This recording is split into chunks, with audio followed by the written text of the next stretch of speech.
नमस्कार दोस्तों।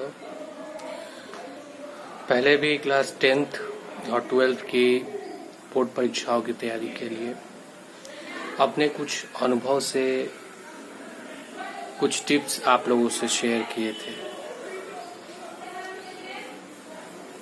बोर्ड परीक्षाओं के मेजर सब्जेक्ट्स जिसमें क्लास 10th की एसएसटी की परीक्षा कल से शुरू हो रही है। क्लास 12th के लिए अभी 1-2 दिन और है।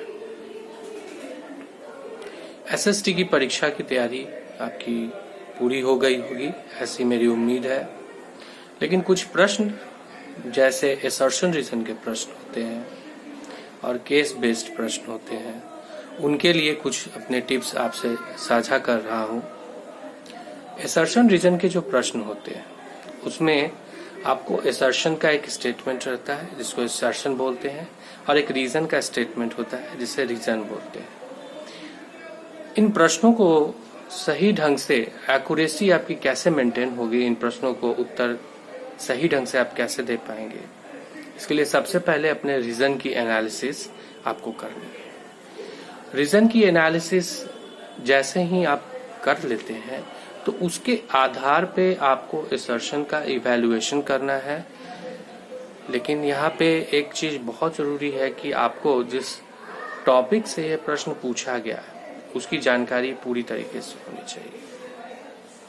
अगर आप इस विधि को अपनाते हैं जिसमें रीजन को पहले एनालाइज करते हैं और उसके आधार पर अपने असर्शन को इवैल्यूएट करते हैं, तो आपके एक्यूरेसी के चांसेस 99% रहते हैं। दूसरा टाइप जिसके बारे में मैं बताना चाहूंगा कि केस बेस्ड क्वेश्चंस है।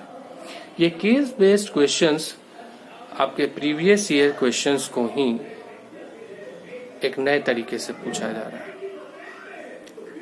इस नए तरीके में एक केस दिया जाता है जिसे आपको पूरे अच्छे ढंग से पढ़ना है और उन पे आधारित कुछ प्रश्न दिए रहते हैं जिनको आपको उत्तर देना रहता है। तो मेरा सलाह यही है कि आप केस को जितने बारीकी से आप पढ़ेंगे उतना ज्यादा चांसेस है कि आप उसको उत्तर देने में उपयोग कर पाएंगे। लेकिन बात पूरी नहीं हुई है मेरी अभी। आपको यह भी ध्यान रखना है कि आप जिस केस को पढ़ रहे हैं उसका आधार एनसीईआरटी के बुक में दी हुई कोई न कोई कॉन्सेप्ट है। अगर आप उस कॉन्सेप्ट को अच्छे ढंग से नहीं जान पाएंगे तो आप इन प्रश्नों को उत्तर नहीं दे पाएंगे।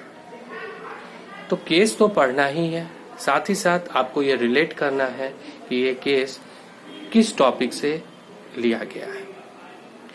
अब हम प्रश्नों को उत्तर देना शुरू कर सकते हैं। प्रश्नों को उत्तर देते हुए आप देखेंगे कि कुछ प्रश्न बहुत ही आसान होते हैं और कुछ प्रश्न कुछ कठिन होते हैं। तो जिन आसान प्रश्नों के आप उत्तर दे सकते हैं उनको सर्वप्रथम आप उत्तर दे दीजिए, और जिन कठिन प्रश्नों के लिए आपको समय लगेगा उसको आप बाद में करेंगे।